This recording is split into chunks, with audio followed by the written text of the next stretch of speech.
नमस्कार, मी सचिन गवळी, सत्या साक्षर न्यूज चॅनलचा संपादक. आपण आलो आहोत प्रभाग क्रमांक 9 मध्ये उमेदवार राहुल खंजे साहेब यांची मुलाखत घेण्यासाठी. इचलकरंजी महानगरपालिका निवडणूक 2026 साठी प्रभाग क्रमांक 9 मधून आमच्या शिवशाहू आघाडीच्या वतीनं अब्राम आवळे हे अ गटातून उमेदवार आहेत. त्याचबरोबर महिला उमेदवार म्हणून संतोषी कांबळे या उमेदवार आहेत. त्याचबरोबर दुसऱ्या महिला उमेदवार या रोहिणी बरकाळे या उभ्या आहेत. आणि मी ड गटातून राहुल खंजिरे म्हणून निवडणुकीसाठी मी उभा आहे. इचलकरंजीतले प्रश्न आणि माझ्या प्रभागातील प्रश्न म्हणजे आता सर्वात महत्त्वाचा भेडसावणार हा इचलकरंजीच्या महिलांना असेल, नागरिकांना असेल, तर तो पाणी प्रश्न. आणि या पाणी प्रश्नाची सोडवणूक करण्यासाठी त्याचबरोबर इचलकरंजीतील विविध प्रश्न असतील हे शाहू विकास आघाडीच्या माध्यमातून आम्हाला सोडवायचे. खास करून माझ्या भागातील प्रश्न असतील, लालनगर परिसरातील अनेक वर्ष रेंगाळत पडलेली त्याची घराचे बांधकाम असतील, त्यांचे घराचे प्रश्न असतील, त्याचबरोबर भागातील सोयी सुविधा असेल, कमी दाबाने येणारं, वेळी अवेळी येणारं पाण्याचा प्रश्न असेल, गटरी असतील, रस्ते असतील, आणि या परिसरातील मराठी शाळांचा विकास असेल की गोरगरीब नागरिकांची, श्रमिकांची मुलं ही या मराठी शाळेतील नगरपालिकांच्या, महापालिकांच्या शाळांमध्ये शिकली जातात. त्यांच्या माध्यमातून हे त्या मुलांना नगरपालिकेच्या, महापालिकेच्या माध्यमातून त्यांना चांगलं शिक्षण मिळालं पाहिजे. आणि भागातील अनेक सोयीसुविधा नागरिकांच्या ह्या आम्ही देण्याचा मानस ठेवून ही निवडणूक लढवत आहोत. आमची लढाई हे धनाढ्य असलेल्या भाजप उमेदवारांशी आहे. आम्ही निवडून देत असताना लालनगर परिसरातील श्रमिकांची प्रतिनिधी असलेली आमची भगिनी बरकाळे वहिनी यांना उमेदवारी दिलेली आहे. आणि अत्यंत उच्च शिक्षित असलेली, इंजिनियर असलेली आमची बहीण ही संतोषी कांबळे या महिलातून उमेदवारी ओबीसी प्रवर्गातून त्या आहेत. त्याचबरोबर अब्राम बापू आवळे हे किसनराव आवळे यांचा वारसा त्यांच्या पाठीमागे आहे. माजी आमदार राजू आवळे यांचे ते बंधू आहेत आणि स्वतः ते 3 टर्म नगरसेवक राहिलेले आहेत. मी स्वतः 3 टर्म नगरसेवक म्हणून खंजिरेमाळ, सुतारमाळा, मंगळपेठ, त्याचबरोबर आसरा नगर परिसरातून अनेक वर्ष मी प्रतिनिधित्व केलेलं आहे.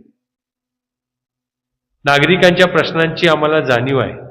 त्यामुळे हे सोडवण्यासाठी आम्ही कटाक्षाने ज्या काही अडीअडचणी आहेत ह्याच्यावर लक्ष केंद्रित करून त्या सोडवण्याचं आश्वासन आम्ही या माध्यमातून आमच्या प्रभागातील आणि इचलकरंजी शहरातील नागरिकांना देत आहोत. शिवशाहू आघाडी हे छत्रपती शिवाजी महाराजांचा विचार आणि छत्रपती शाहूंचा विचार, या विचाराची रयतेचा विचार, रयतेचं राजा म्हणून ज्या छत्रपतींनी आपल्याला विचार दिला, जो विचार मांडला, जो स्वाभिमान आपल्याला मिळवून दिला, त्याच स्वाभिमानाने ही आघाडी निर्माण झालेली आहे. आणि इचलकरंजीच्या जनतेच्या प्रश्नाची साठी लढाई करण्यासाठी, सोडवणूक करण्यासाठी शासन दरबारी प्रयत्न करणार ही आमची आघाडी असून आम्ही त्या माध्यमातून काम करत आहोत. आणि मला विश्वास आहे की आम्ही प्रचंड मताधिक्यानं ह्या कबशी चिन्हावर जनता आम्हाला निवडून देईल, एवढी मी ग्वाही या निमित्तानं करतो. कोणकोणते बदल घडवणार?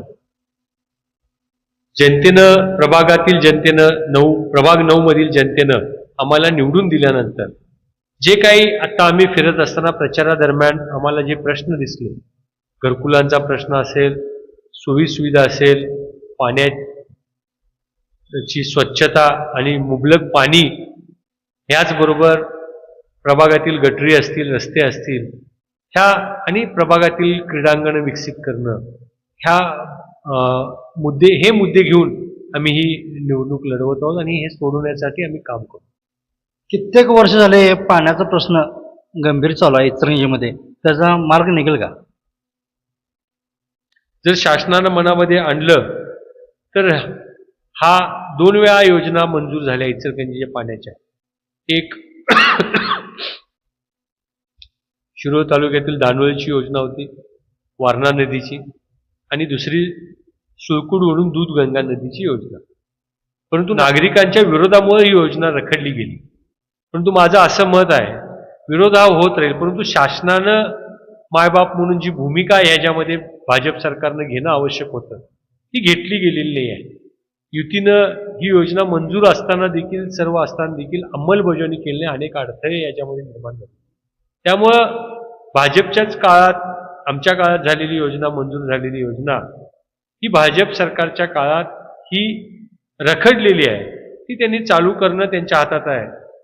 आमदार, खासदार हे त्या पक्षाचे आहेत, त्यामुळे त्यांनी योजना लवकर कार्यान्वित करावी, नाहीतर पुन्हा एकदा जन आंदोलन इचलकरंजीतून उभारलं जाईल, एवढीच मी या निमित्तानं बोलतो.